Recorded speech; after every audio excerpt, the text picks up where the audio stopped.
That's the sound of good food, fresh drinks, and fisticuffs. At Murphy Allen's Fight Night Bar and Grill, you can get all three.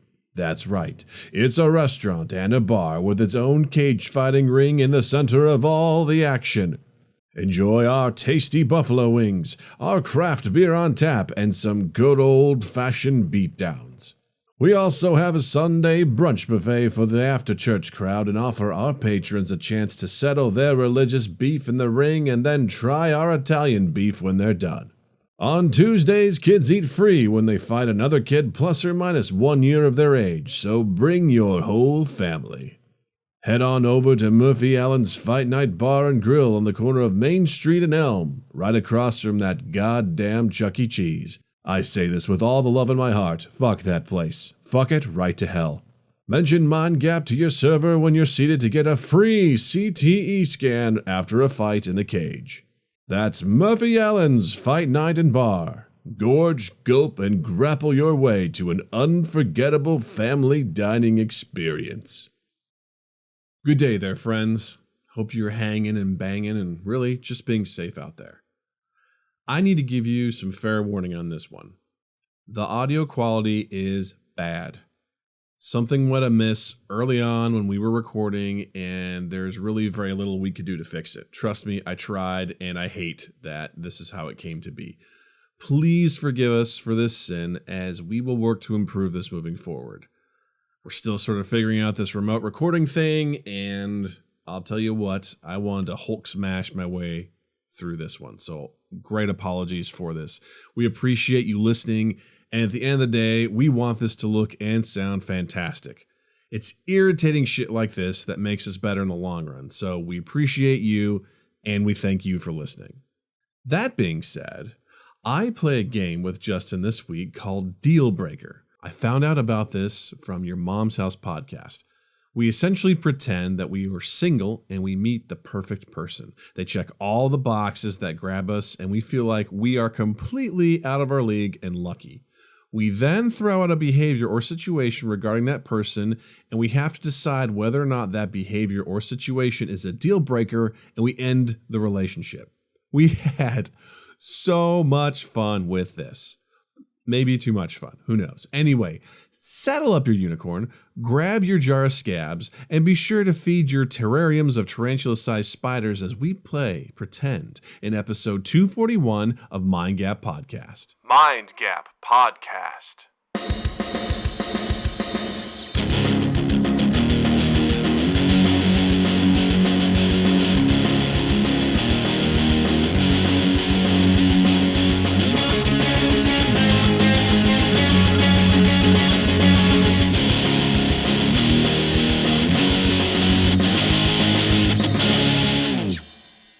This is the kind of content you show up to on a Tuesday night. You're welcome, America. You are welcome, America. Guys, let's be honest. What else are you doing on a Tuesday night? Right?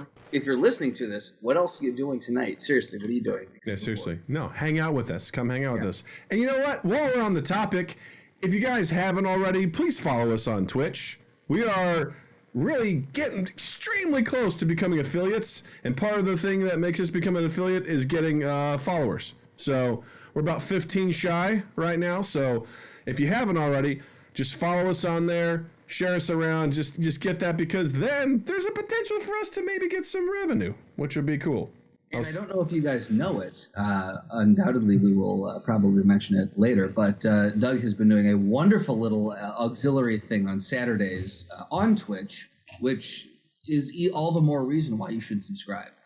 Yes, we've been having fun with Jervis, with Mr. E, with Sam Cook, and Chris Felucci. We've been having a lot of fun. Did you say Etoy was on there too? Etoy, God bless that man. He helped us defuse the bomb over Twitch. He's literally a lifesaver then. So we were talking about this before in the previous stream that I had to cut out on, but since we're on the podcast now, we were playing a game recently called Keep Talking and Nobody Explodes. Essentially what it is one person has a bomb they have to defuse. The other group of people have the manual for how to defuse it, but they can't see each other's stuff, so they have to work together to communicate and defuse the bomb. And it is an amazing display of communication and troubleshooting and critical thinking, and it's an ultimate shit show. And it is so much fun. We did a stream of that, and it was phenomenal. If you have not checked out our YouTube page, Doug's got to post it up on all social medias too. But he's put little excerpts from last Saturday, and they're wonderful because Sam Cooke is a goddamn maniac when it comes to this game, and he had minimal patience with everybody, and it was wonderful. It was good. He just really got into character of this is a tense situation. Either you're going to die because you're not following his instructions, or he's going to die because you're not giving him what he needs, and it was amazing. We had a wonderful time. It was really cool. By the end of it, we were finally kind of getting to a groove, but it's pretty wild. So, be honest, how much were you sweating? I was sweating a lot anyway. One, I just think it was hot in my room, for starters. I made mention of that multiple times in the stream where I'm like, I'm sweating. But then also, when Sam was berating us, especially in the beginning, because Sam was playing the tutorial, but we didn't know he was playing the tutorial. And he's like, guys, there's a ticking clock here, and it's going to go off. And we're like, what? We thought, and he was like screaming at us. And he goes, oh, wait, I'm in the tutorial. We're all like, ah. And Jared goes, that may be the first time I've seen anyone have that much fun with a tutorial. So it was a very fun time. We had a really good time. I gotta say that one of my favorite parts, just in the little excerpts you posted, is when you whisper, because very infrequently does Doug whisper, and when someone can get him to whisper, when you just go, Sam, stop yelling at me. It was so intense. It was practical Doug trying to figure out the problem. But I didn't understand because he's also screaming, and what he was screaming didn't make sense. And I was trying to figure it out. I'm like, wait, but he said one wire's already clipped, but it shouldn't be that way because once you clip it, the puzzle's over. But it was a nightmare, but it was awesome. It was so much fun. That I could not get a chance to play with you guys. Well, that's for those of you who don't know, I'm on a Mac, and when you upgrade to Mac OS Catalina. It does not play nice with things that are 32-bit programs. It only plays nice with 64-bit programs, which makes it very hard to play a lot of games on Steam.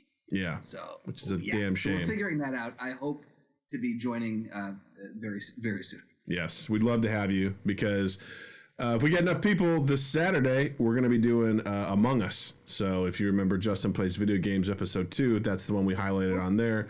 So... I know the numbers are looking good so far, so we'll see who shows up, and we'll have ourselves a hootenanny, which should be good. So check us out, twitch.tv/MindGap Podcast. Speaking of, Mr. E here right now in the chat, hanging out with us. It'll be a great time. So super duper exciting. Justin, how the fuck are you, man? Oh man, I'm good. It's interesting because I'm noticing. It's more and more of a stress to try to stay positive recently. Are you finding the same thing? That's a great question. I don't think so. Like, it depends. I noticed I get it depends on what we're talking about. If it's work stuff, I find myself kind of a little bit on edge at times and I get irritated really quickly. But also, I'm on a creative high right now. Like, I'm soaring. Undoubtedly. I'm soaring. I'm just like, let's ride this baby out, man. Let's ride it out. And having a blast creating stuff, whether it's for this or it's for work or like I'm on a roll right now. And so that is very uplifting. And I'm feeling pretty good about that. I'm not happy with how I'm doing physically. I feel like a tub of shit. I'm not eating great at all. Exercising is pretty minimal right now. Not that I did much before, but I just don't feel great. And I really need to do something about that. I need to commit to the program here. And it is nasty. But I understand from my perspective too, I'm extremely fortunate in that I've got a job in an industry that's highly in demand right now. My wife is also secure in a job right now. Our daughter's home right now. Like, all of our bases are covered. Like, we are not out of a job or anything like that. So I consider ourselves, I hate to use this word, but blessed. Like, we are very fortunate to be where we are. There's a lot of people that are struggling. So I hate that you use that word too. I'm not happy about it at all. But so in that regard, there's a lot of things that, when I decide that I'm, when the day's over, I'm done and I'm going, I'm having fun, I'm relaxing, and there's a lot of excitement in the way that the days flow. So a long-winded answer to what you're saying is like, I don't think I'm feeling what you're feeling. Well, I'm very glad that you're not. That makes me very happy to hear. Because I would hate for you to not feel good. I want my friends to feel good. No, I just think I think what they're kind of people are jumping in on the chat and talking about is got to put the news down. Like it's just so hard to. I'm trying to limit myself to wake up, a little bit of news in the morning while I have my covfefe, and then either music or silence while I work, and then maybe a little TV at lunch unless I go for a run, which I've been rediscovering running, which is a nice thing. They shut the lakefront down, which has been a little harder, so I've had to find new routes. But it has been nice to get back out running. About once an hour, at the top of the hour, I try to do 10 push-ups. Nice. To try to keep myself really just trying to be physical and kind of keep that up. And then at night, I'll watch a little bit of news as well, just to see what the hell happened during the day.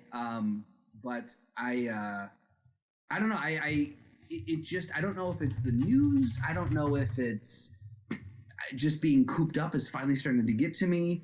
I also feel like I've been a sounding board for a lot of people who are going through some times right now. And so like that, like just trying to not take on that kind of stuff. It's an amalgamation of a bunch of stuff. And I'm finding myself really trying everything I can to not see darkness, you know what I mean? No, I know what you mean. Again, this is also my element. Sure. I'm a hermit by trade, so it's one of those things where there's some people on my team that are seriously struggling right now with being cooped up and unable to go and really get that contact. Whereas for me, I'm like, and I think now if I was back in our old place right next to you. Right now, I have a feeling we might be bouncing off the walls a little bit just because it's smaller. Yeah. I think there'd be a little bit more, because that's something else I want to ask you, because you're in the city right now. I'm not. What's it like out here? It's no big deal. Like there's space, there's whatever. Like it's quiet as you've got your own backyard, which is wonderful. It's definitely quieter than it normally is. But I mean, what's it like in the city? Like, do you feel stressed when you walk down the street, or like what are you running into? I personally don't. I've been trying to. That's one thing I've been able to do is kind of keep everything in perspective. The only time I get really like stressed or anything is when I like. I don't want to call her out, but Rachel Maddow. I fell asleep watching her show one night, and I was just like, the way she presents things sometimes can be so intense, and I'm just like, God damn it! Like I feel like the world's coming to an end, and it felt terrible. So. Typically though, I've been able to keep everything in perspective and just say, look, we're gonna like be smart.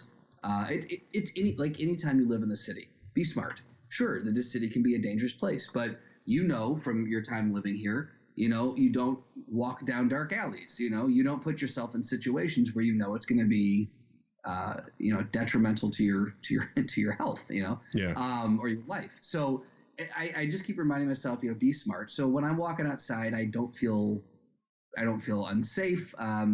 People have been very good about, if they're walking down the sidewalk, we're walking this way and then each of us all go to the right, they'll go to the right. And so we give ourselves the entire sidewalk distance. Nice. Which has been good. I've run on the street a few times on some side streets just to avoid people. People are pretty, dogs want to go see each other and people pull their dogs back. So I've witnessed a lot of really good things. The stores are probably the most interesting to go to. I don't know what the Jewel and all that is like, the Jewels out in the burbs. But Trader Joe's, I have to give, I posted this on Instagram, I got to give them massive fucking credit. Because they have, and I don't know, did I talk about this on the podcast last week? I don't think I did. But they've put, they're only letting a certain number of people in the store.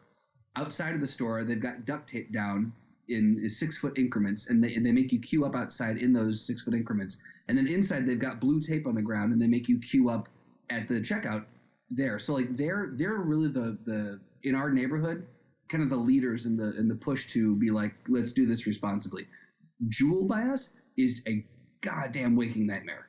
It always was. Yeah. I can only imagine what that's like now. Like tight tight little corridors to get. Fuck that place. No one gives a shit of Jewel. Nah, that should be their motto. Hey, welcome to Jewel. No one gives a shit here. What are the stores like out by you? I went to Costco and it was a fucking dream, man. I hate going to Costco, but there was barely anybody there, and I was like, woo, the way it should be. Nice. It was great. I haven't been to Jewel's since everything went closed or kind of got wonky, but Jewel's been, they've done something similar where they have the strip down to let people know what the distance is to be walking away from each other and whatnot. Yeah. So I'll probably be making a trip over there very soon. So I'll give you the 411 when it all happens. Please let me know. But yeah. Well, I'm glad you're hanging in there. I would say, I'm glad you're doing all right. It's nice to get out, at lunch and this and that. And I'm glad that more dramatic measures have not been put in place yet, because I think I'm glad they shut the lakefront down and the parks down. I think that was necessary because people, it warmed up a little bit. People kind of lost their minds and went, it's over. We can go outside now. And everyone was congregating. Not a good idea. Yeah. Yeah. Well, I think, in light of everyone who's struggling, I think it's time that we play a game.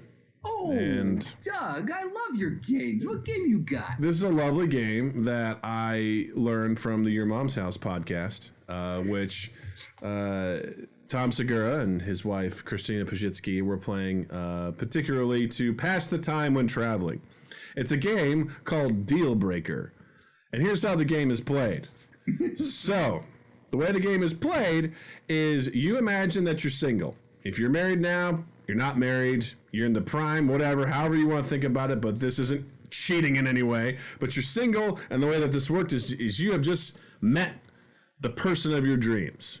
Male, female, non-gendered, non-binary, whatever it is, but you found them and they're hot. Super hot. You've outkicked your coverage, as they say. You're like, there's no way that this person should like me, but they do. And you're into it and you're like, holy shit, I am killing it right now.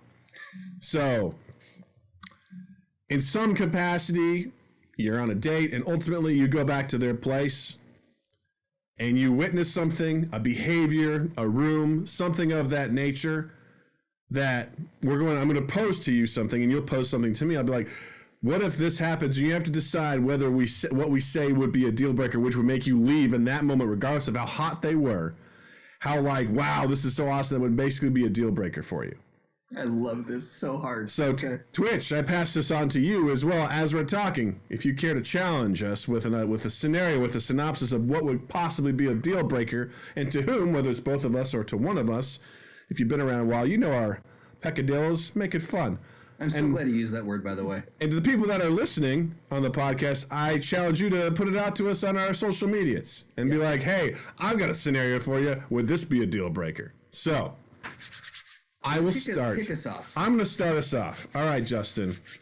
You're with the hottie. All right? You're with the hottie. The hottest of the hot. Whatever that means to you. You're like, this person hits me emotionally and gets me rock hard. Okay? So you get me rock hard. Rock hard. So you're hanging out. You are watching a movie. All right. You're watching something great, and you're like, I gotta use the bathroom. You're at her place, and you're like, I'm sorry, where's the bathroom? And she's like, oh yeah, it's down the hall on the left. So you go down the hall, turn on the light, and go to the bathroom. When you come out, you notice the light shines into a room next door to the bathroom that's a little bit open. You hear a bit of a hum in there and you're like, oh, what is that? You open up the door and the light from the bathroom shines in and you see, I don't know, what's the size of your bedroom in there? Picture the size of your bedroom, all right? It's a good size. Yeah. It's a 2-bedroom apartment. You're like, this is weird. Why does she have 2 bedrooms? Well, the second bedroom is like the size of your bedroom, and wall to wall, I'd say covering all the walls around there are terrariums filled with tarantula-sized spiders in each one. And you kind of just freeze, and you look and you go, hey, what's this? And she goes, oh, those are my babies. Oh, God damn it. That's so much worse. And you're like, huh? She goes, she goes, oh, these are all my babies. These are my spiders. I love them. I take care of them. Is that a deal breaker for you? God damn it. That's so much worse that there are babies. Oh, I don't like. So here, can I say this first? I thought you were gonna go with the example that you had posed earlier to set me up for this game. That was not a turn I saw coming. I gave you those examples to let you know I'm not going to be using those examples. So that's a bummer. Yeah, man. I think I would have. I don't. Yeah, it's a deal breaker. Like that's a hands down. okay, why is it a deal breaker? So, well, I think if for nothing else, she calls them her babies. That's a hard stop. Why is that the determining factor? Or a soft stop. I mean, whichever way you're looking at it. The way. Well, I would like to call out that you said they're tarantula-sized spiders. Are they just not tarantulas? I mean, we're not saying she's a collector of only tarantulas. I mean, she's not racist. You know, she's an appreciative, but she likes the larger spiders. She's a procurer of. She's a curator, Justin. A curator. Grande arachnids. Okay. Venti arachnids. Venti arachnids. 20-ounce arachnids or bigger. So, a deal breaker for many reasons. I also have many questions for her. But a deal breaker because I don't like. I take big issue when people call their pets their babies, fur babies. I don't like it. I don't like being called my dog. I do not like being called her father. Like, is dad not doing this? And I'm like, fuck you. I don't know her dad. We got her as a rescue. So I don't like that. That's a big pet peeve of mine. So right there, I would be like, why did you give birth to these babies? Did these spiders come crawling out of your birth canal? Because I highly doubt it. So that's the first thing. Second, I don't know that all of those terrariums are secure. I haven't done the legwork on that. I don't want to do the legwork on that. I don't know that those are secure. And I don't know that I'm not going to be in the throes of passion later and I'm going to have a big old spider bite my nuts. I don't want to take that risk. That's interesting how you think that's how that works with spiders. Done. If you've studied spiders like I have, especially tarantula-sized spiders, you'll know that if they see any pendulum-esque thing, they're coming right for it. It's like a threat to them. It's like a challenge. Oh yeah. No, they see it. They see it as it's either A, meal, or B, it's a domination thing. So, okay, what if she doesn't call them her babies? What if she just calls them her roommates? You know what? No, that's it. Is that better? It's marginally better. That's marginally better. I would say the first thing I would do, I would say, is there something on me? Because I feel a spider on me. And she's going to go, no, of course not. I can't trust that there's not one on me. Because maybe she wants us to bond. I don't trust anything she's saying at this point.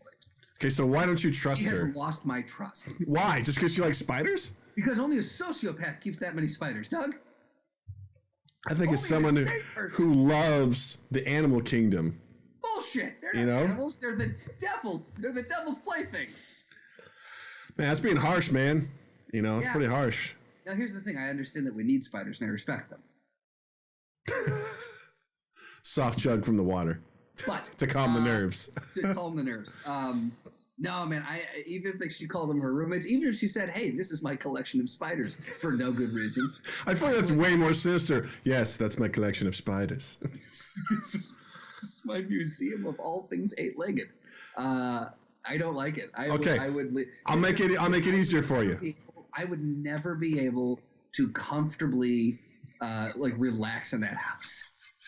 Ever. So, but here, I bet you this would make it easier, right? So she takes you by the hand, she rubs your shoulder, and she goes, "Hey, no, it's fine. Come on in." So she comes on in, and she goes, "This is Roger," and she starts naming them. This is Hank. This is Cecilia. She's a pistol. She is, man, if she doesn't get her food on time, she is a rascal. Let me tell you. That over there, LaShawn, that guy knows how to pick locks. So you got to watch out for him. That's why there's like chains and stuff around his, because he's the smartest spider. I put it in for Guinness World Records, the smartest spider. I mean, I'm still waiting to hear back. Smartest spider? Smartest spider. Does that make it better? You know, she humanizes it a little bit. I would find. Okay, so no, it would not make it better, but I would stick around long enough to see if she's named all of them. And I would make her go back around the room a second time to see if she remembers the names. So it's like that scene in Good Will Hunting where Will Hunting says he has 13 brothers, and the girl goes, name them, and he names them really fast. She goes, do it again, and he does it again. Yep. Just to prove it. That's exactly it. Yep. That's Jimmy, hilarious. Tommy, Dickie, Raja, whatever. Yeah. Slappy, Sneezy, Dopey. Slappy, Sneezy, Swami, Samsonite. I was way off. Yeah. So that's a deal breaker. That's a deal breaker. I gotta be honest with you. Same thing for me, man. Because Man. I for me, it would just be one of those things where, I would just live in constant fear that one of them would get out. If they did get out, I'd be like, well, it's gonna die because I'm not saving it. Either I'm gonna kill it, or, you know, God forbid, you're like, I'm going away for the weekend. I'd be like, who's gonna watch your spiders? Well, Right. can you do it? No, it's not me. I'm gonna lock the door and I will never go in there. Well, yeah, I gotta feed them. I hope they ate because I'm not feeding them. It's not happening. I have bad news for you. A locked door does not stop spiders. I know. I've seen arachnophobia. I mean, geez. So you should know better. Yeah. Yeah. That's why I'm agreeing with you. I'm like, I wouldn't do it either. Especially if someone had, it's bad enough if they had one, you know, like, oh yeah, this is my tarantula. I'm like, that's fucked up. But wall to wall, like just surrounding an entire bedroom. This is their room. This is their playroom. This is their playroom. It's like, The only thing that could be worse is if they were free range spiders. it's just like, yeah, I let them out to play from time to time. Oh, Like she okay. opens the door and it's just like these like just horror movie cobwebs all over the place, and But- you just hear But they look like they're having fun. They look like they're living their best life. They're like swinging and stuff like that. And that's really the important thing. So- if she had one spider, it would be okay. You deal with it for one? But for one, I would deal with it. Okay, interesting. So we know where the line is. One tarantula-sized spider Justin can live with. Let's say this: not even half a wall. I'm trying to figure out what my threshold would be. I think one spider is my threshold, Doug. I'm not going to lie to you. I think one spider is my threshold. I'm impressed that it's even one, to be honest with Yeah. you. Well, the thing is, one we can keep track of. If there's wall-to-wall spiders, it's too many to keep tabs on. It's like you're counting, you're like, oh shit. LaShawn got out. Oh, he picked the goddamn lock. Where's Cecilia? Is she eaten? Did she have her cockroach? I don't know. Tell you what, though, no bugs be living in that house. Tell you that much. Yeah, no mosquitoes. Don't worry about that. No way. Those things are dead. You also wouldn't have any cats either, that's for sure. So, That's a good one, too. Doug. first of all, I want to go back. Two Good Hips says, absolutely, that's a deal breaker. Mr. E said soft stop. He agrees. It would kill the boner. And then he also said, in relation to you asking her to name the spiders again, he goes, that morbid curiosity will get you killed. Every time. It's never a good idea. Morbid curiosity is never a good idea. All right, serve to you, sir. Douglas. So you are in your prime. You're dating this hot little number that you're just all about. Does everything for you. Up to this point, we're talking second date. You've never been to her house yet. Second date. And you're really vibing. And you walk in, and she's already got music playing. You walk Okay. into music playing, and you're like, oh, that's cool. She's really into music. I really dig that. You walk into her home, and she has a recording of a high school production of Cats playing the musical. And you're like, well, that's odd. And so then you walk over to her record shelf, and the entire music collection is entirely comprised, and she has no digital music, mind you. It's all CDs and albums. It's entirely comprised of high school productions of musicals. High school versions. High school productions of musicals.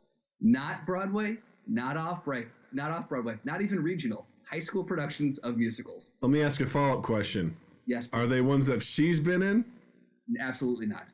She has no affiliation with any of these high schools. You These are ones that she really digs the performances. So she personally attends these Nope.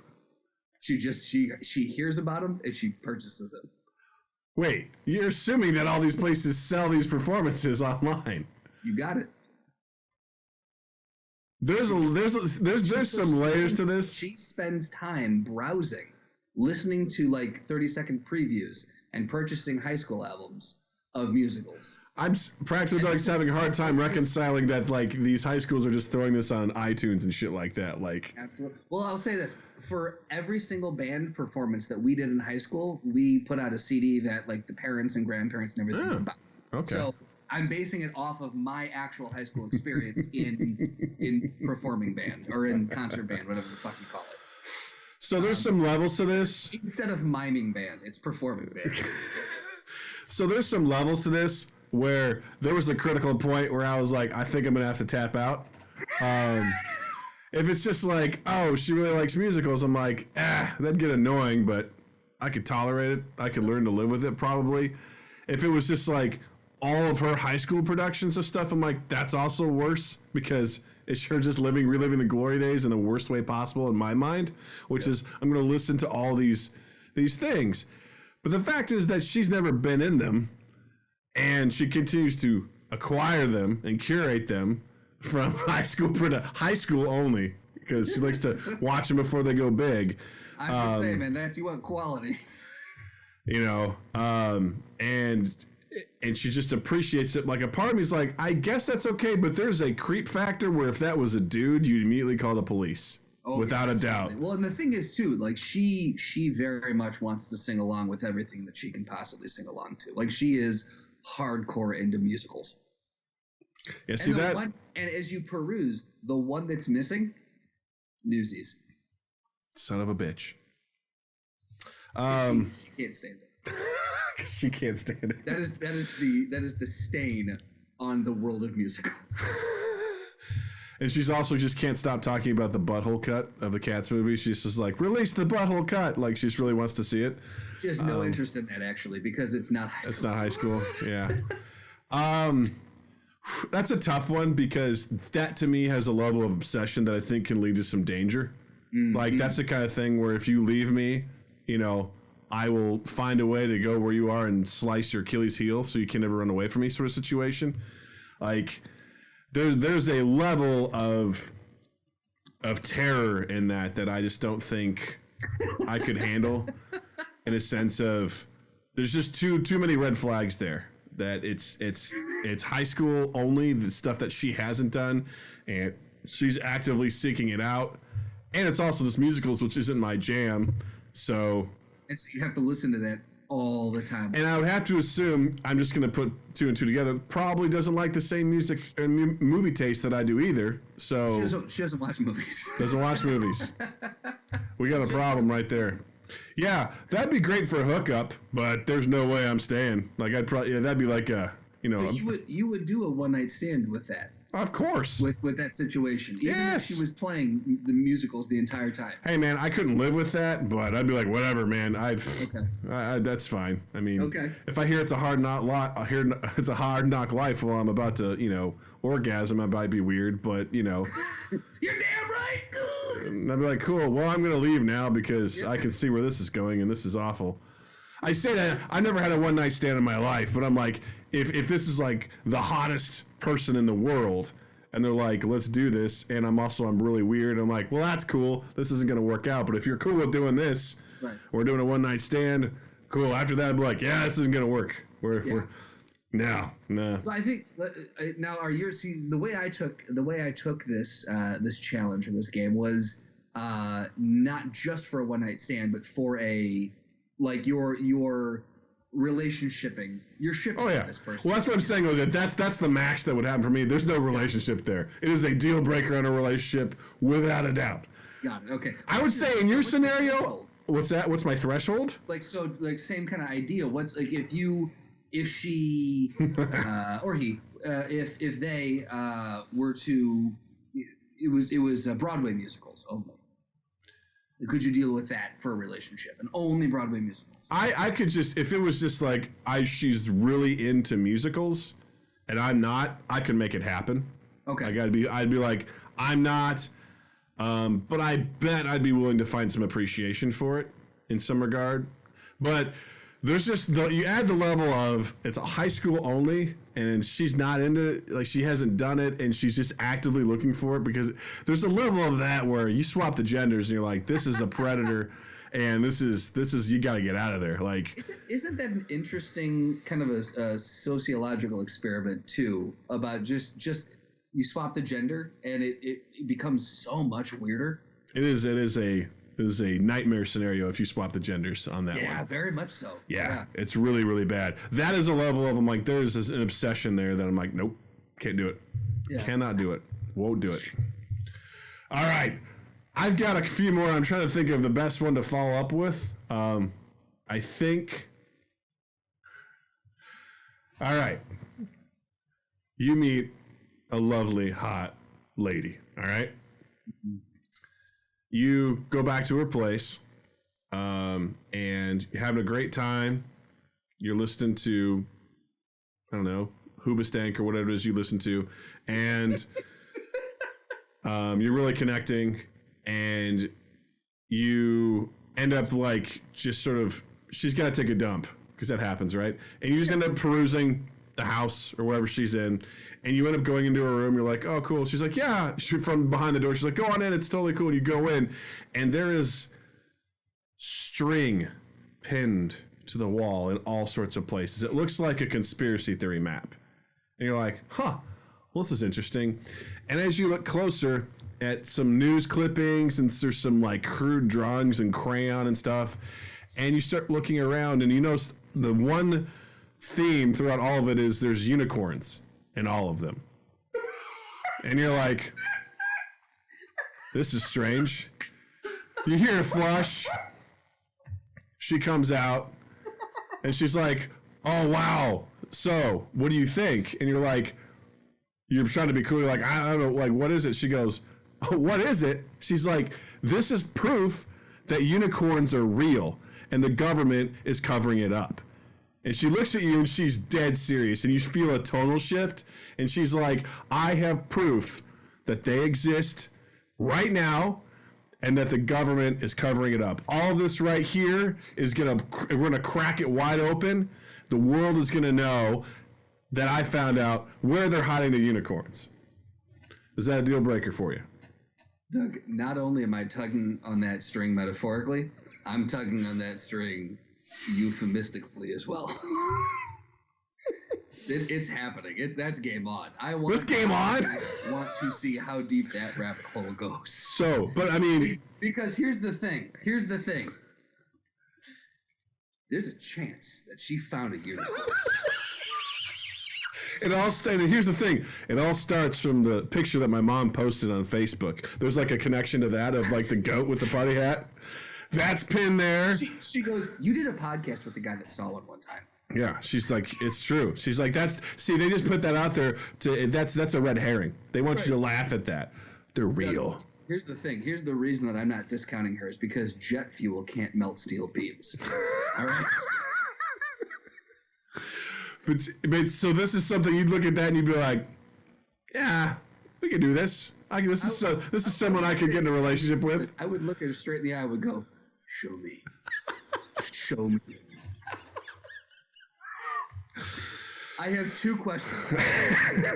Where is it kept, and does it fart rainbows? Where is it kept, and how do we get there? How can I help? It would not be a deal breaker immediately. Mm-hmm. I would hang out in that relationship for a solid 2 to 6 months just to see where it went. Oh my God. And each day you come home, you just see her kind of like, she goes away for a little bit like, hey, you want to hang out? And she's like, I can't talk right now. She's fiercely looking at her phone and stuff. Right. And she just slams the door and she's gone for 3 hours. She's just there. I'd be like, that's cool, baby. I'm going to go play some video games. I'm going to go hang out with Doug. You cool? All right. I'll see you later. Good luck on the hunt. Good luck on the hunt. And then finally, one rainy night, she wakes you up. She's in camo, and she's holding a high caliber sniper rifle. with night vision goggles. Bag. She's got night vision goggles, and she's like, "It's time to do this. We have to go now." They know. And that's why I'd be like, all right, I am right behind you. You head over, put your shoes on. And that's where I ghost. But here's the thing: she's been training you for this every week because you do drills like this. Because she's always like, Which is why I'm so good at ghosting her. Because she didn't realize she's training me for the end of this relationship. I think Etoy07 puts it best. He goes, yeah, way better than the Tarantula Queen. No problem. And she may be right. She's done the research. I have not done the research. Who am I to say she's crazy? Guys, this isn't a comparison of you have to pick one or the other. This is like you walk into this and you just, I'm shocked. I gotta be honest. I'm shocked that you guys would be like, yeah, this is normal. The first two things I would say is, one, show me. And two, let's get busy. Let's do this. Let's do this. Whew. Interesting. I adore that one, Douglas. Thank you for putting that one out there. You're That was welcome, man. amazing. Yeah, That you're was welcome. Amazing. All right, mine is not so magical. But all right, so you are with a Simoksha. Mm-hmm. All right, so you are first date, right? First date. And you're going back to her house, and you sit down, and she goes through an hour-long multi-level marketing company sales. Oh Christ! Oh no! And so you're like, all right, that's cool. So you're like, I'm good, hard pass, but thank you. You guys, you know each other religiously, biblically, and then you part ways and you call her up and say, hey, I had a great time. Was outside of that weird pitch that you did. Can we see each other again? Sure. You guys get together. You go back to her place. She comes to your place, and another hour-long sales pitch for the same multi-level marketing company. And you find out that every single time you guys hang out, every single time you see her, you have to sit through a conversation/sales pitch about this multi-level marketing company, and it always lasts a minimum of an hour. What's the product? It's a foaming essential oil. A foaming essential oil. It is more potent because it foams. Yeah, you know me pretty well, and that's a deal breaker right there. That's Really, you couldn't put up with an hour every time you see her? well, a long-term relationship with that horse shit? No way. Because they're one of two things. They're either insanely stupid and gullible, or they know, and they're just feeding out lies. And I can't be with someone like that. I can't be with someone who's intentionally being a part of a pyramid scheme. Hell no. No one said anything about a pyramid scheme. This is a Right. triangular structure, multi-level. That has multi-levels in it? Yeah, I got you. Exactly. Yeah, It looks like this for those on Twitch, right? Yeah. So, yeah. So, okay. So let's say this. What if it was not for a foaming essential oil? What if it was for? I asked this because I wanted to see what you come up with. Doesn't really matter what it is. Is there a product that you'd be like, you know what, I'm kind of on board with it?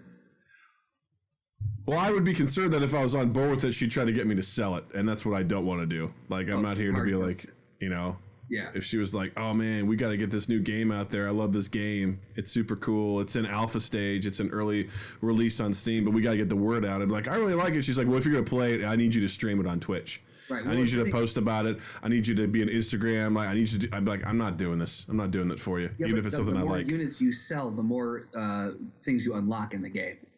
Great.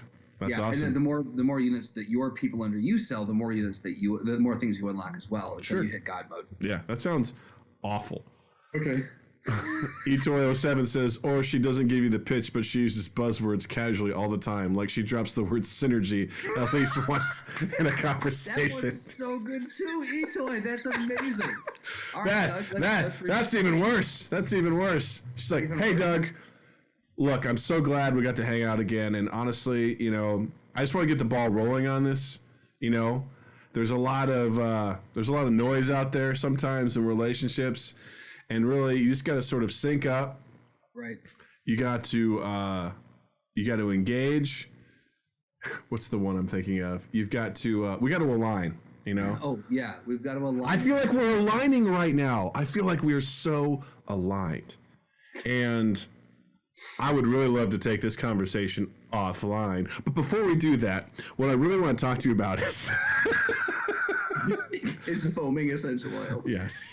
I could, yeah, there's just no way. I couldn't, there's no, I don't care how hot you are. Like, immediately as soon as that happens, I'm like, oh, you're a greasy salesman. Nope, I'm out. Here's the thing, though. Touch points can have a completely different meaning now. Yeah. If you get my drift. Yeah, yeah. It's like, so you want to connect with these touch points? Before we do that, see, that's what it would be. It would be like, you have to do this before, no. Even younger Doug would be like, no, this seems like a lot of work. I don't want to do that. I'm tired already. That's like, I don't want to be that much of a slave to my dick. That sounds like a horrible thing to be like, yeah. Sounds like a horrible fate. Yeah, I don't want that. Yeah. No way. All right, you got at least one more? I said we each do one more. Yeah, no, I've got a couple more. This is a tough one. I'll pick the best one here. This is a tough one because I have two that I really want to do, but I want to make sure we leave time. Unless you just want to finish it out like this, I'm happy to do it. I tell you what.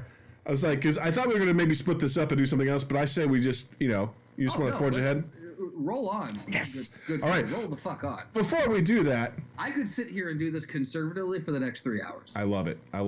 But before we do that, I think this is a great point to stop just for a moment and talk about our sponsor for the week. Oh, I want to say, hey, this week's episode of Mind Gap Podcast is brought to you by another amazing podcast called Dating Confessions with Alicia and Jack. And for the record, this is a real ad. We do the fun fake ones, but this is a real one. So here we go. This episode of Mind Gap Podcast is brought to you by another wonderful podcast, Dating Confessions with Alicia and Jack. I think I know our audience well enough to say, are you immature? Looking for an immature and raunchy podcast that explores the scandalous and straight up crazy dating and relationship stories? Not unlike what we're positing right now, right? Well, look no further than Dating Confessions with Alicia and Jack.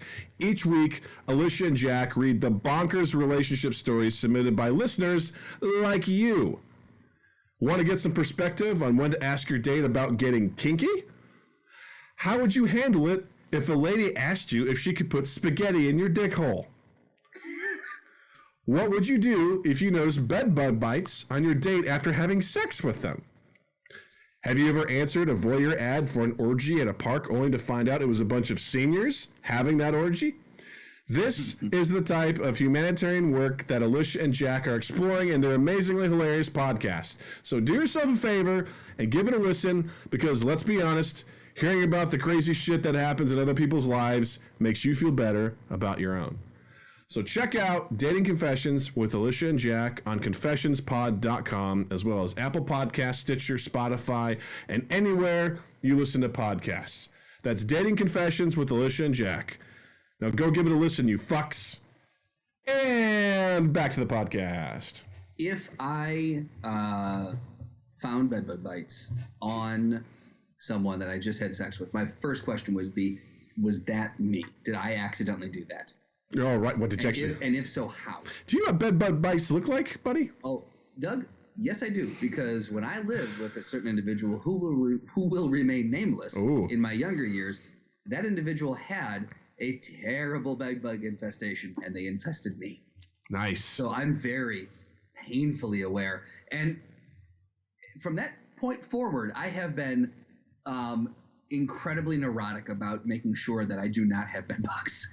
No matter where I go, when I go to a hotel, I will unearth the mattress and look around the entire perimeter for markings of bed bugs. I am fanatic to the point where Beth is like, I think you're good. And I'm like, yo, you don't understand. There is no good with bed bugs. There is no good. They are the devil. That's hilarious. Yeah. But still, did I do that? What do you mean did you do that? Did you like bite them or? Yeah, man. Or was that like, do I actually have some sort of like Peter Parker suctiony sticky? Like, what happened? Yeah. That'd be horrifying. In that example, for the record, all those things I read were examples from the show that they cover, obviously. Yeah, actual dating things. And the way that story actually went was a guy was on a date with a girl. They were going to go back to her place to hook up, but she's like, my roommate told me I can't go. So he's like, well, why don't you come back to my place? They hook up. When they're done, he notices the bedbug bites on it. Bedbug bites. It's a nice, fun thing to say on her. And he's like, hey, what's that? And she goes, oh, yeah, bed bugs. And he's like, you have them? She's like, yeah, my place has got them. She's like, my landlord's supposed to come by and take care of it, but he hasn't yet. And he's like, okay. So just imagine if they could have gone back to her place. Didn't disclose that ahead of time. You just been like covered in it. I don't. It makes me see again. Like my skin is like itchy and crawly right now. I don't like that. I don't like that at all. It's that is the worst.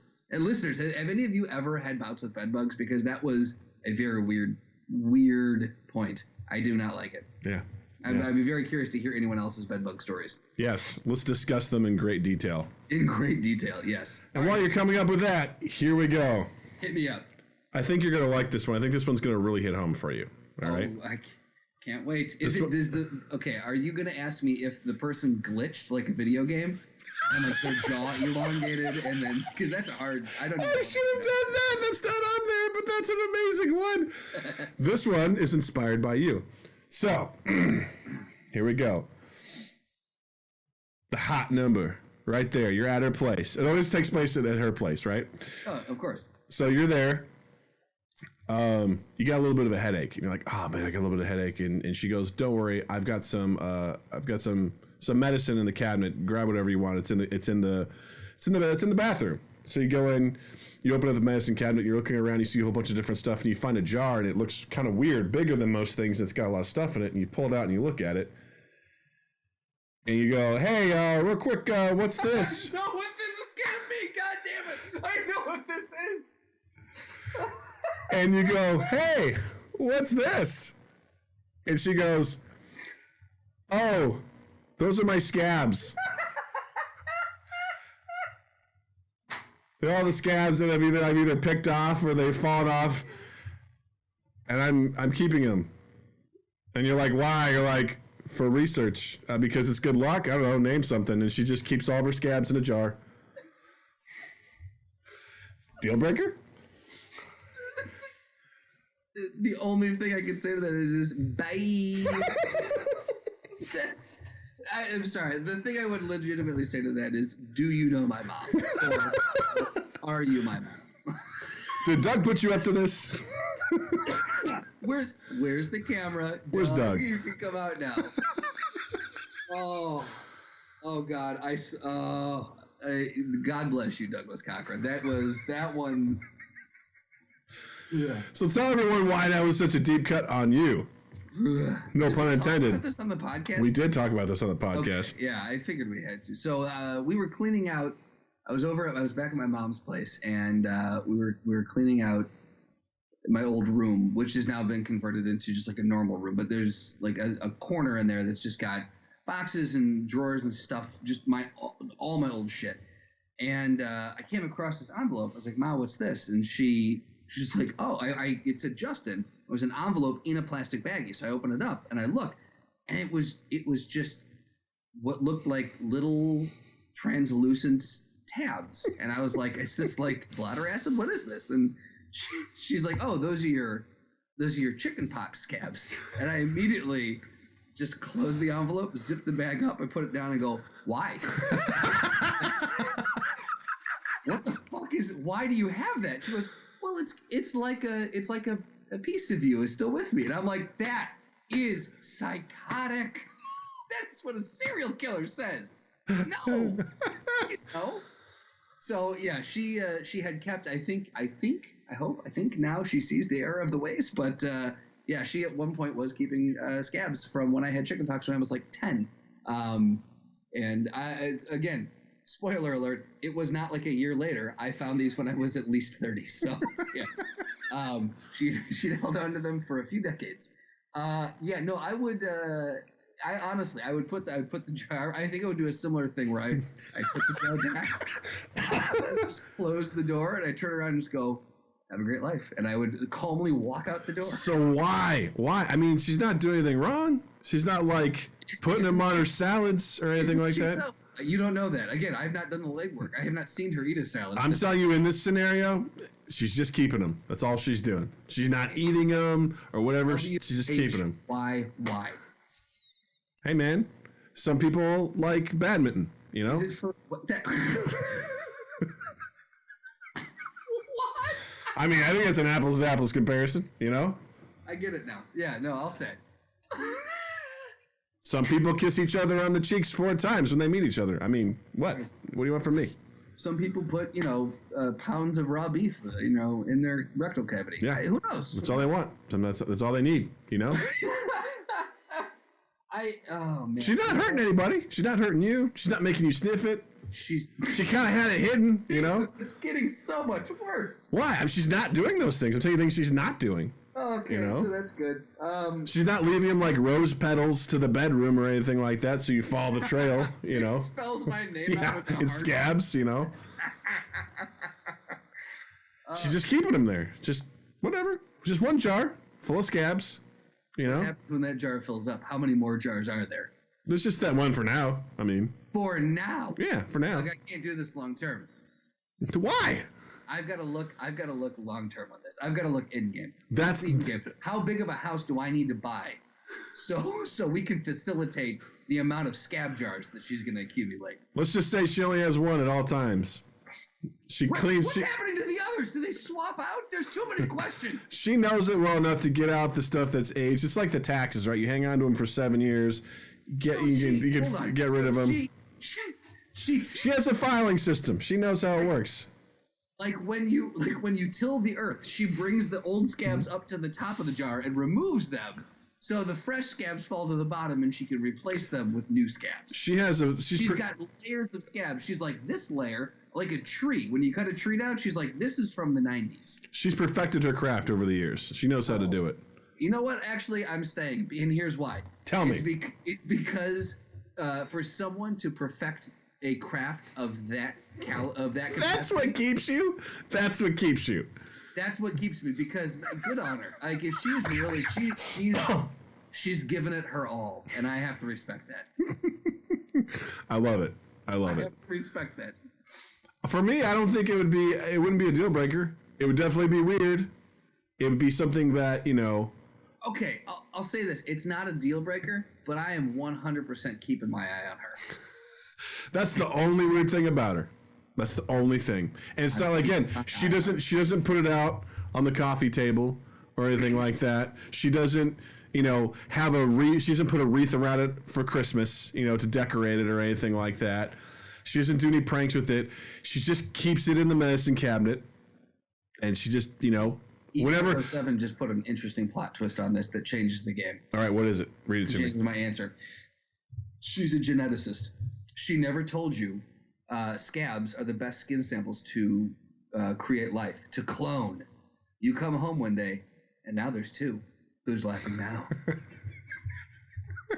I'm rethinking my stance, Ito. You staying or not? What's your stance? I'm rethinking staying. I might. Why? Because there's 2? See how many. Well, okay. Also, is this like multiplicity? Will I have to be taken care of? Like. Do they get dumber with each cloning? Exactly. Yeah. Am I gonna have to be taking care of really dumb clones? Because I don't know if I have the bandwidth. Is it the bandwidth? I'm a busy. Are they a fax of a fax? Is basically what we're looking at here? What's that? It's a fax of a fax. It's a fax of a fax, right? There's a degradation over time. All right. So, boy, that was a good one. Man, you have nailed these. I dug deep for that one, man. You have nailed it. I've got one more. I've got another. I've got 2. One of them I'm not really a fan of, so I've just got one more. You got one more. Okay. Mm-hmm. So are we each doing one more then? Or I got one. Well, you got to go, and then I got to go, and then you'll go. Okay. So I'm gonna save that one. Between these 2, which one?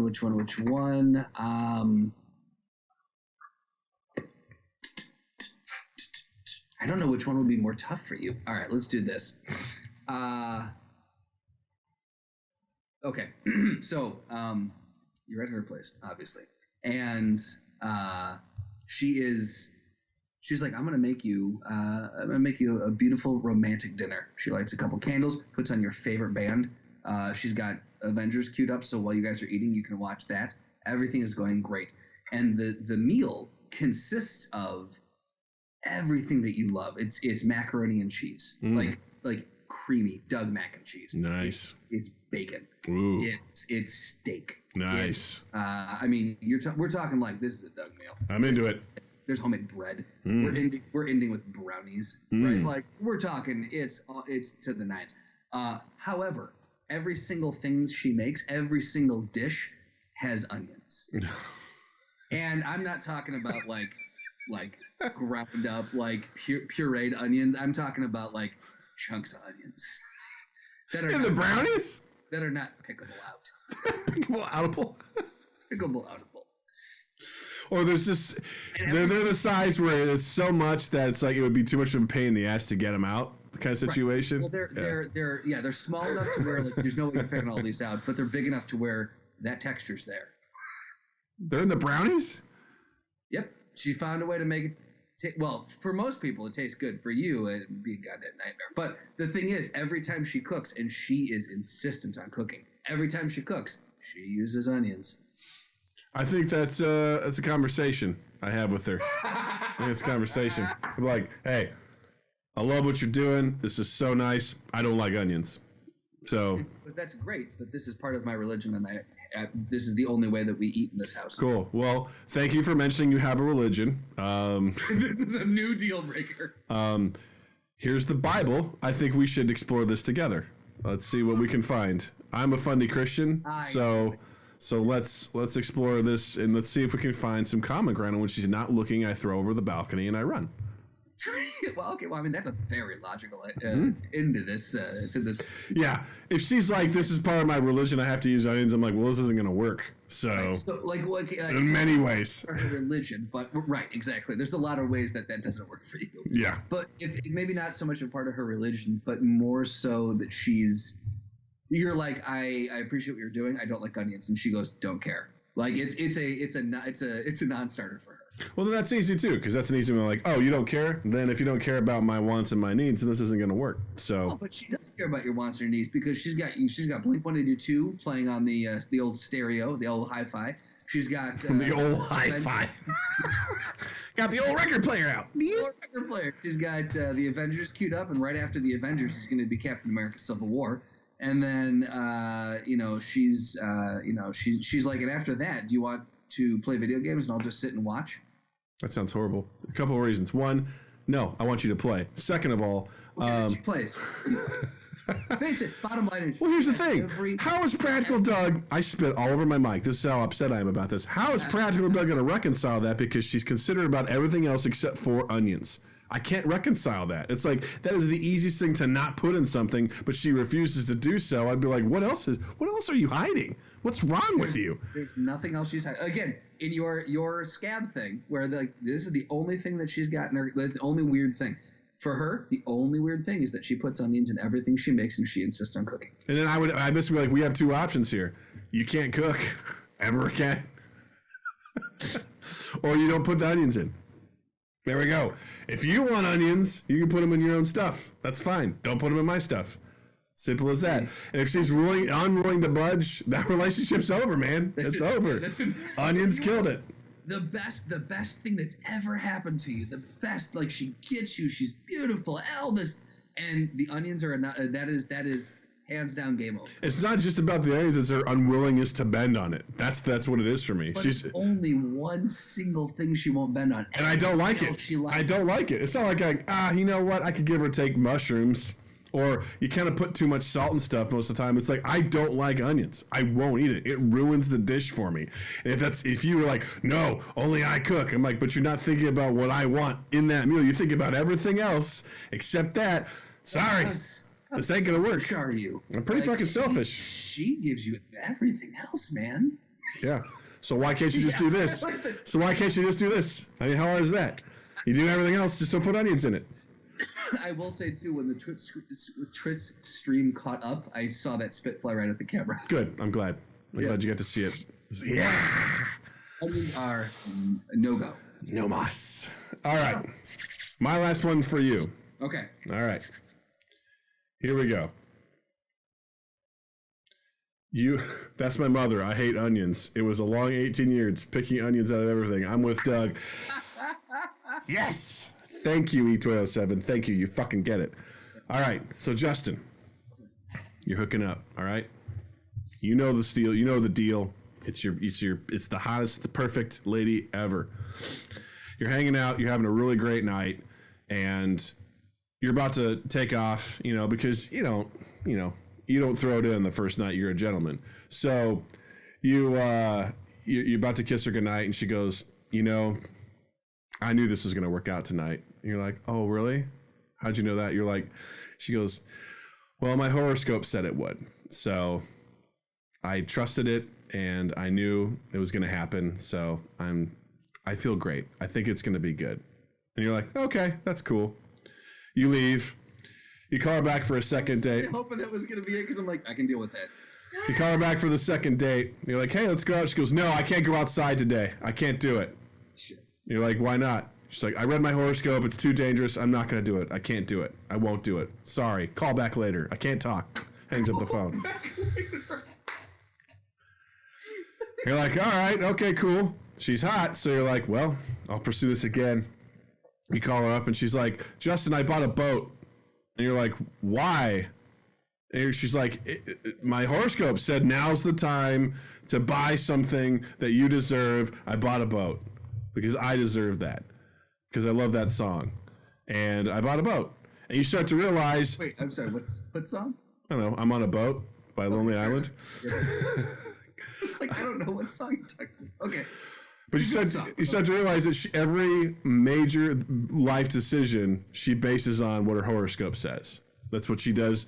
Unbending, unyielding, unbent, unbound, unbroken. She sticks to her horoscope and she will not yield.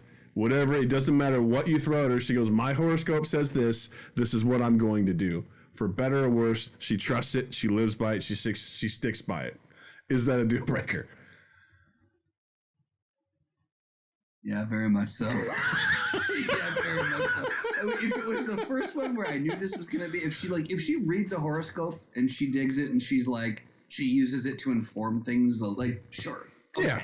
But if it's like, today you feel like murder and you should go out and kill someone, and she's like, hey, my horoscope said it, so I did it. It's going to be a problem down the road. So, you planned the perfect anniversary for her and everything like that. You guys are gonna go to Hawaii. It's gonna be romantic. And she's like, we can't go. Yeah, I'd be like, you're a nutbag. No, we're not. Why? I read my horoscope. Travel. It's too dangerous. It's something horrible is gonna happen if we go. We can't go. You're like, but I did this thing. I bet we have. It's gonna be great. No, I won't. I can't. I won't go. But honey, it's non-refundable. We didn't get travel insurance. Nothing. We're out of money. Our lives are. You can't put a price on our lives. I won't do it. I can, and I did. It's $4,500. It's worth it. I'd rather. I won't do it. You can't get me. I won't do it. You can't get me. I'm gonna hold up in my room where I'm gonna research unicorns. You can't get me. Wait, do I know you? We dated before. I think I know you. Yeah, man. If it was that intense, again, I have no qualms with horoscopes. They're totally fine with it. If it goes to that extreme, that is a giant red flag for me.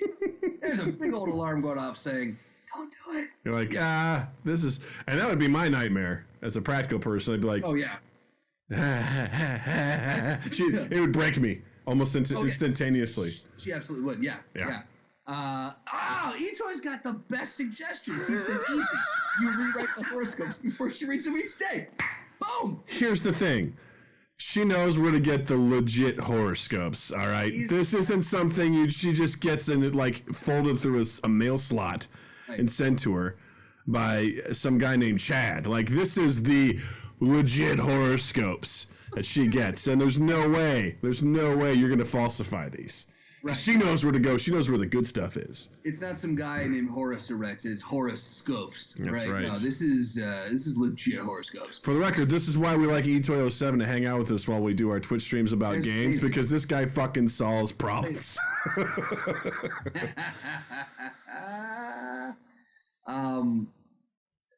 Yeah, no, hard pass. I considered it. To Hard Eco's pass. Point, I would after a while, I would feel very guilty for like manipulation. I couldn't. I don't think I could sustain that for any length of time. Yeah, You know. because you're a good person. Yeah, because I'm a good person at hot. All right, Doug. All right, last one.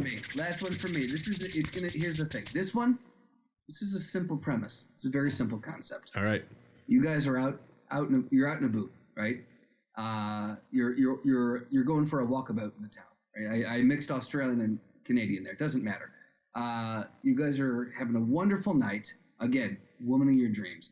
And you guys are walking along. She's like, I have something I want to show you. So you guys take a walk down to the water's edge, and she's like, this is my boat. Oh, I thought She owns a boat. for some reason my mind just went just like, hey, I want to show you something. This makes no sense. I'm sorry. I'm gonna say it anyway, but What were you gonna say? that's when she's like, I want to show you something. For some reason, she's wearing a dress. She just bends over and spreads her ass and shows me her ass. I don't know why. That's just what popped into my head. You're like, hey, I want to show you something. And you're like, and she has a butt. I'm like, oh my God, he's going to say what I'm thinking. How does he know what I'm thinking right now? That's not what I'm thinking. And it's a deal breaker. I don't get anyone with an asshole. Look, I'm not into gaping. Okay. I don't want to do that. I don't need that stuff spread. Like, I'm good, man. I'm good. I don't need that. I produced a boat. That's the bottom line. Oh, man. And she is into her boat. Okay. How big of a boat are we talking here? And where do we live? You live in Chicago. You're not getting me year-round out of this thing. You live in Chicago. I know right where you're going to try to justify it. You live in Chicago, and how big is it? I don't know what it is. A 30-foot catamaran? I don't know what is the. It's a 15 3/4 foot day yacht. Day yacht. It's a small day yacht. Here's the thing. Is it paid off? And it's named day yacht. Is it paid off? No, not even close. She's deep in debt. She's deep into debt. And the thing is that she's never making her money back because why? Boats are a depreciating asset. If you've learned nothing from this podcast, you can say you've learned that. Is she living on the boat? No. She's got a very nice 3-bedroom apartment at the new Nema Hotel downtown, which cost her at least $45 a month. Oh, Did I say Nema Hotel? I meant Nema Apartment Complex. I apologize. it's an hotel, which is way funnier. Yeah, she lives in a hotel. Yeah. Yes. Living in the Now we're hotel. talking. Yes, she lives in a roadside motel. Yes. Yeah. So here's the thing. And she's not like a financier or like a doctor. She does well. She doesn't do that well. See, this is less about her having the boat, and it's more about her not having her financial shit together. Would it change your mind if I said she is very wealthy and owns a boat? Yeah, we're good there. Okay, no, then her financials are a wreck. Yeah, but it's not necessarily about her having a boat. Not as wrecked as the boat's gonna be because she does not know how to pilot it. It's not necessarily about her having the boat. It's about her just, again, financially making poor choices. So it's like, hey, man, I'm deep in debt and I thought I'd buy this boat. I'm like, well, you shouldn't have done that. And it's not just because you bought the boat. It's because you can't afford it. But Doug, this boat is beautiful. What, a 15 3/4 day yacht? I don't think so, man. Beautiful. Dude, that's like just over 2 Dougs tall. So, I mean, Yeah, that really that's is. not Wait, long. yeah. That's like a canoe. That's like an extended canoe. Let's make it 3.5 Dougs. 3.5 Dougs. I wanted a little bit bigger. That's a little bit. I Yeah, didn't I mean- think about how small 15 feet actually was. Yeah, that's At the same time, it is a day yacht, so it can't be too big. yeah, that's a deal breaker. Just because it's not about the boat, it's about the poor financial choices that I'm like, I can't. if you're like, hey, I'm deep into debt with this 3-bedroom at this, Nemo apartment complex, and then I decide to buy a boat, I'm like, we're going to have greater problems in our life. Like, we will never be okay. You're impulsive, obviously. You make poor choices. Yeah. And she did it because she read her horoscope. Oh my God. Wait. I'm sorry. I was just looking through. I have one more.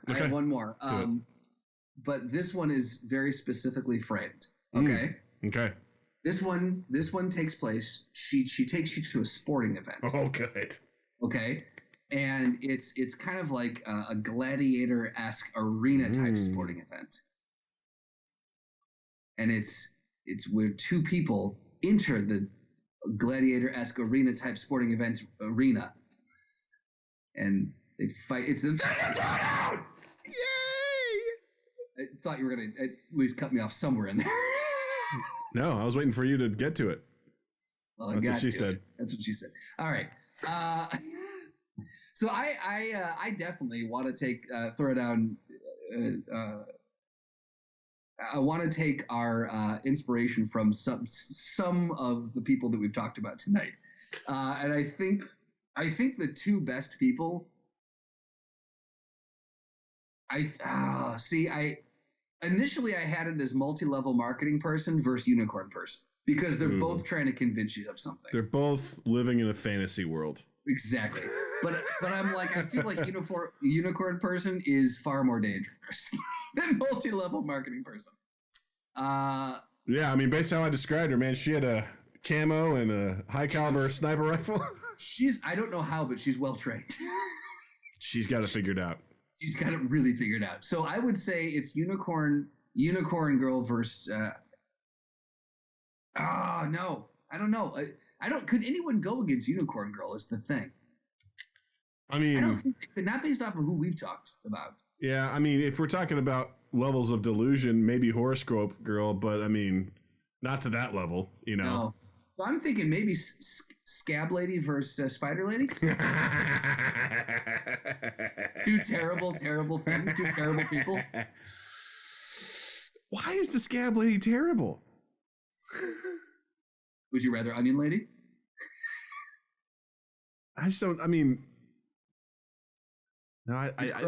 It makes sense with the scabs because they're collecting things that are unusual, to say the least. Here's the thing: when you come across an envelope of your old dead skin cells, you tell me how bad it is. You can't speak to it until you've gone through it. Justin has some trauma he's working through right now. Yeah, thank you for being part of this. Seeing this happen live. I think that makes sense because they're both collecting things that, like I said, that are unusual, to say the least. Sure. I would say. I'm just trying to find, or are there two better people who are on more of an even playing field? Because what we had musical person, we had onion person, we had boat person, we had multi-level marketing person. That was on my side. Yeah. You had spider person, unicorn person, you had scab person, and horoscope person. Okay, so there's the four. I think it's got to be scabs versus tarantula lady. Scabs versus tarantula? Yeah. Okay. All right. So we're going scabs versus tarantulas. So I think, right?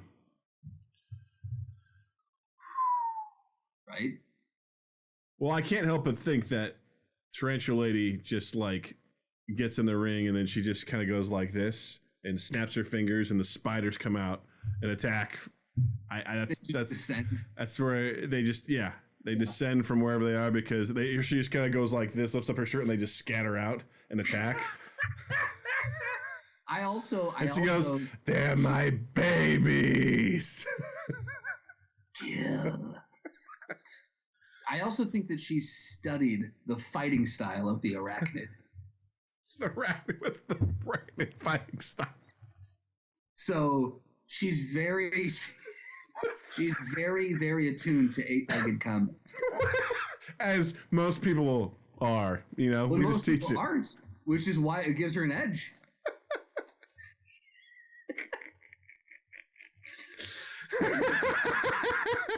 But at the same time, the scab lady, right? Like, we don't know what other kind of psychotic things she's. If you're collecting human skin, you've got a Buffalo Bill scenario. Okay, right? it's her own skin. It's not other people's skin. Yes, we do. Has that been verified by a lab? Yes, we have verified that. Party lab. Okay, yes. we've verified it. We have verified it's just hers.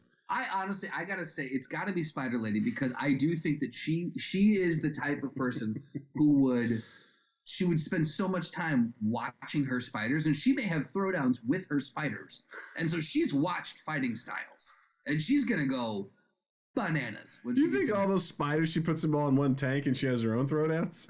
No, just 2 at a time. It's not. This isn't a battle royale. This is just Come on, Doug, get your head out of your ass. This is not. And she's looks down and she's like, "Oh, Rashawn, if only you could have trained a little harder, perhaps you would have survived today." And then she just throws it out the window.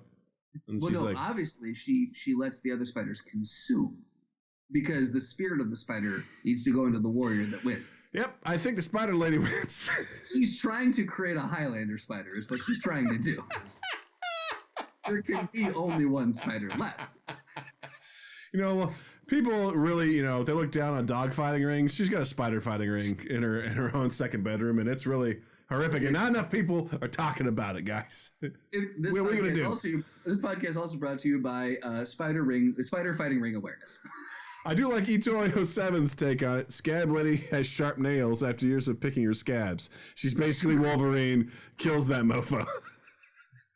Oh man, that's good. That's a level I didn't consider, but you have to assume that she's going to get through. And I think, I'm sorry,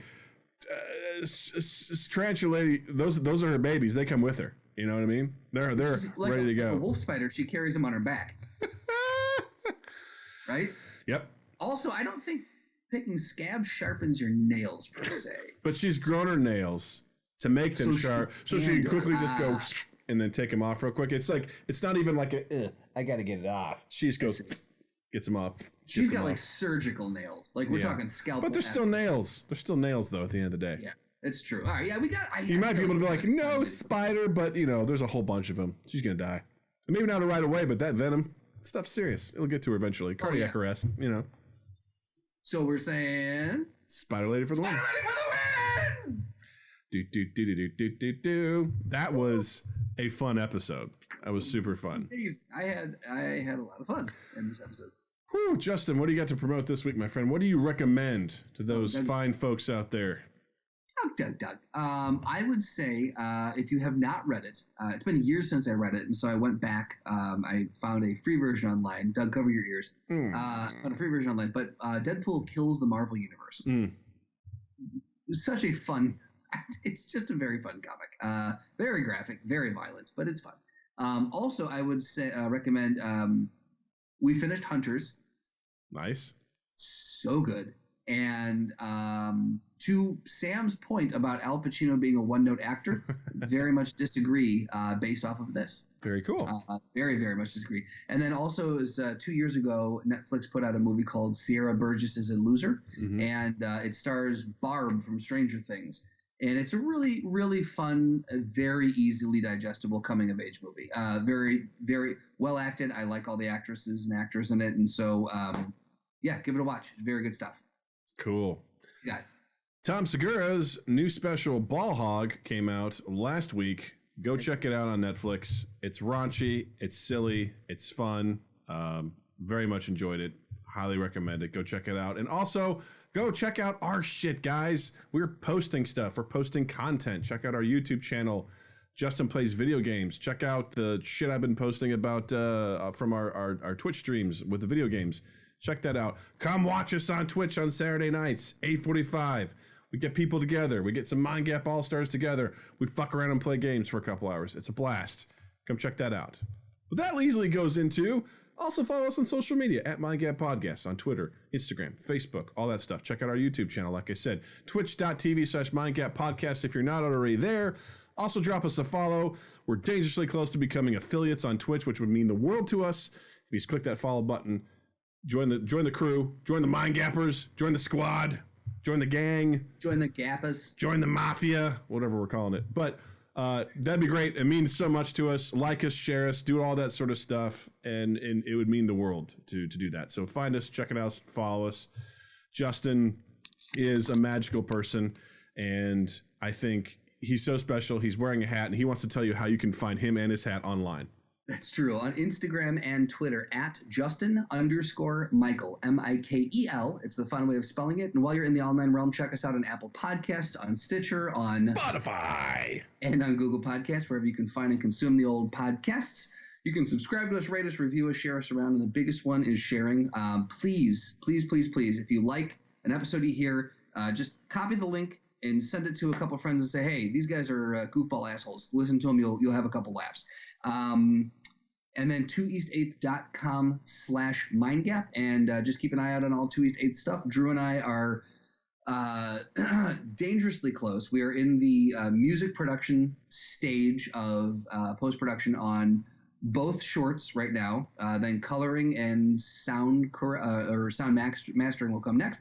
And they should be done. And then we are beginning pre-production on our feature. If the coronavirus ever stops, we will hopefully start production on that at some point this year. And then we've actually got a couple other things up our sleeves. So just keep an eye on 2 East 8th's social media, because there's a couple interactive things we might have coming out. Righteous. That's the right word. That's it. That's I agree. Awesome. Great stuff. Justin, thank you. Douglas, thank you. Twitch, thank you. Listeners, thank you so much. You guys have a dandy fucking week. Mind Gap Podcast.